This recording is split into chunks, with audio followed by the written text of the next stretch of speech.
qué pasó efectivamente. Bueno, en un ratito vamos a volver con vos. Incluso te proponemos quedarte porque vamos a sumar voces de expertos que nos pueden ayudar por lo pronto a entender de qué manera se debe operar, cuáles cuestiones pueden generar todavía algunas dudas, y por eso ya mismo nos vamos a comunicar con Ezequiel Sicardi. Es piloto consultor aeronáutico y está ya en línea aquí Gustavo y Valeria. Hola, Ezequiel. Hola chicos, buenas tardes. Un saludo para vos, para Gustavo, para toda la audiencia de Todo Noticias. ¿Cómo están?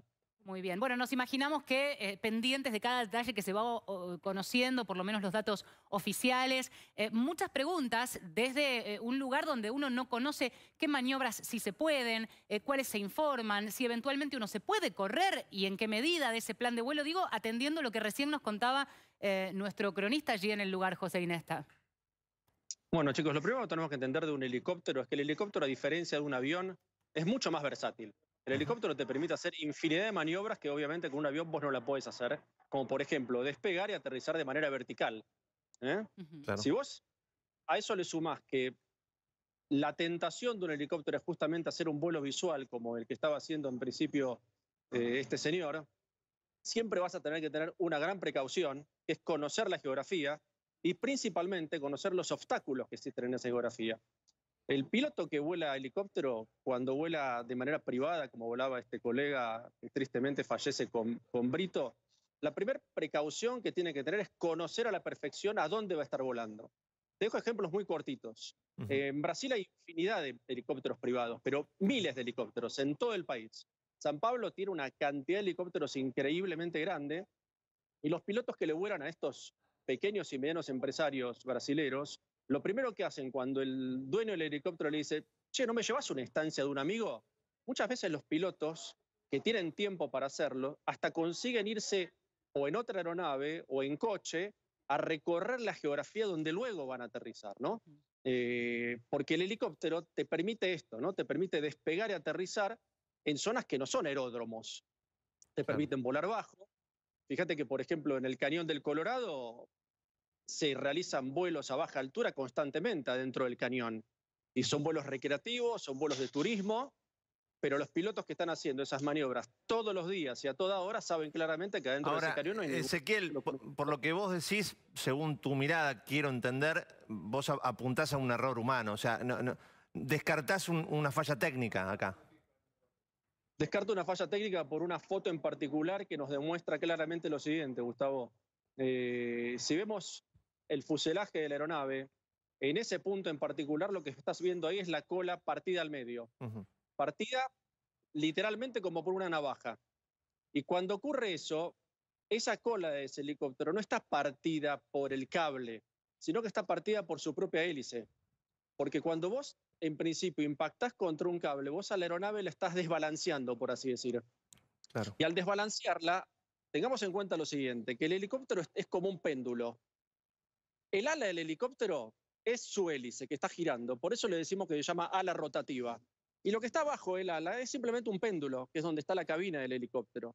Si vos por algún motivo impactás en ese ala, que es el ala rotativa, lo que vas a hacer es desbalancearlo al helicóptero totalmente. El helicóptero va a tender a bajar su nariz y la propia hélice del helicóptero va a querer rozar la parte trasera, que es la cola, y en principio yo opino que es eso lo que ocurrió, porque tengamos en cuenta que la hélice del helicóptero, cuando está girando en esas condiciones, sosteniendo esa estructura en el aire, está girando a la velocidad del sonido.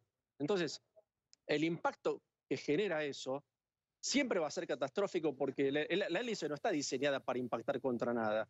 Y si a eso le sumamos que las hélices son de materiales compuestos extremadamente frágiles, cualquier impacto contra un obstáculo, como puede ser un cable, termina en estas condiciones, ¿no? En estas situaciones catastróficas. Es que tenemos que pensar en un desenlace fatal teniendo en cuenta que la altura era poca, o hay algún margen que pueda hacer de maniobra el piloto, más allá de que, por lo que en principio se supone, estaba Brito al mando en ese momento y no el piloto, que quizás podía tener otra experiencia de margen de maniobra, pero ¿acaso la tenían?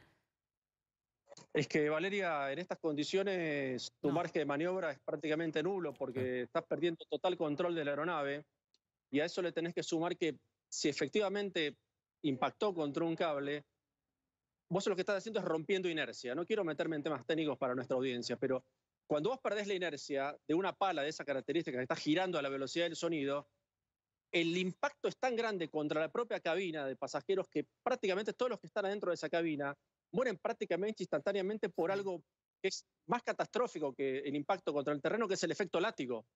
Se te rompen todos los cuerpos, Valeria.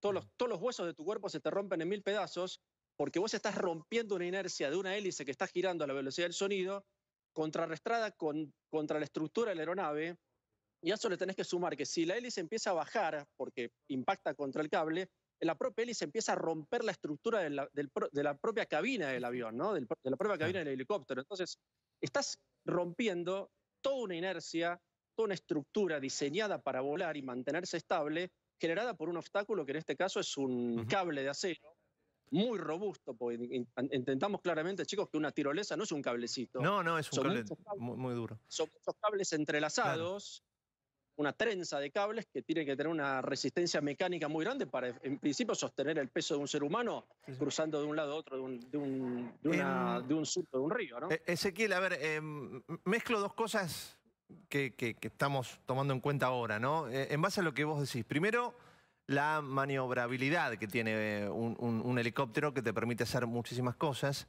Y por otro lado, algo que decía recién José, el cable que está señalizado es el cable que está más alto, lógicamente. Es un tramo, ¿no? Donde vos te vas tirando, subís caminando y después te vas tirando por distintos tramos hasta llegar a la base, ¿no? Cerca del río.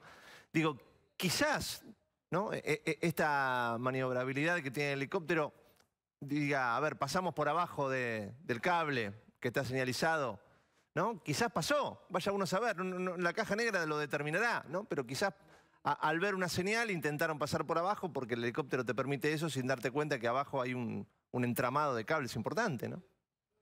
Claramente, Gustavo, estamos hablando de un vuelo visual a baja altura. Y vos cuando volás visual a baja altura, los riesgos lo estás corriendo, Gustavo. Nosotros en la aviación tenemos una regla que es ser prudente. Sine qua non. Ser prudente. La altura conserva tu dentadura. Cuanto más alto volás, menos riesgo estás corriendo. Es así de simple. Las pruebas las estamos viendo con las fotos de la aeronave, en el estado en que quedó, y principalmente la cola de la aeronave cortada como por una navaja, que en mi opinión fue cortada por la propia hélice de la aeronave, luego de impactar contra este obstáculo. Ezequiel, sabés que nuestro compañero estaba escuchando atentamente esta nota y también tiene una pregunta para hacerte. José.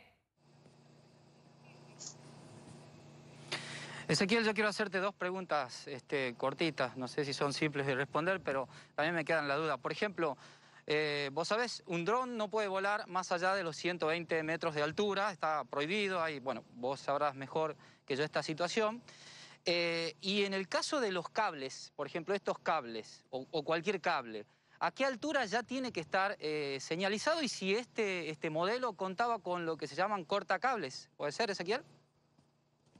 José, buenas tardes. Sí, efectivamente, esta aeronave cuenta con un cortacable. Contaba con un cortacable. La reglamentación en general te dice a vos, con un helicóptero, para hacer las cosas bien, tenés que estar siempre volando arriba de 500 pies sobre el terreno, que son más o menos 150 metros sobre el terreno. Cualquier cosa que vos hagas por abajo de esa altitud, estás a merced de todo tipo de obstáculos, José. Esté señalizado o no esté señalizado, porque podría estar bien señalizado, pero nosotros tenemos dos ojos y no somos infalibles, José. Nuestra vista no es infalible. Y mirando para adelante, volando una aeronave, ya sea un helicóptero o un avión, a baja altura, estás corriendo un riesgo. Es simple cuanto eso. Y los cables, te lo puedo asegurar, ya sea de alta tensión... Y en este caso, ¿por qué no intervino los cortacables? Exacto. No te entendí la pregunta, perdón. Disculpa, te preguntaba, y en este caso, ¿por qué este cortacable, disculpa que te corte, no funcionó en el caso del helicóptero? ¿O de qué manera funciona, si es que contaba, como vos decís, este modelo con el cortacable? Bueno, el cortacable cumple una función, entre comillas, de navaja. Es una estructura metálica que está muy afilada, que tiende a resolver una situación de impacto contra un cable, pero ahí empieza a jugar mucho la suerte de cada uno en cada situación, porque si analizamos una cabina de un helicóptero, vamos a analizarla así de costado, ¿no? El cortacable tiene esta posición para que en principio, si vos venís volando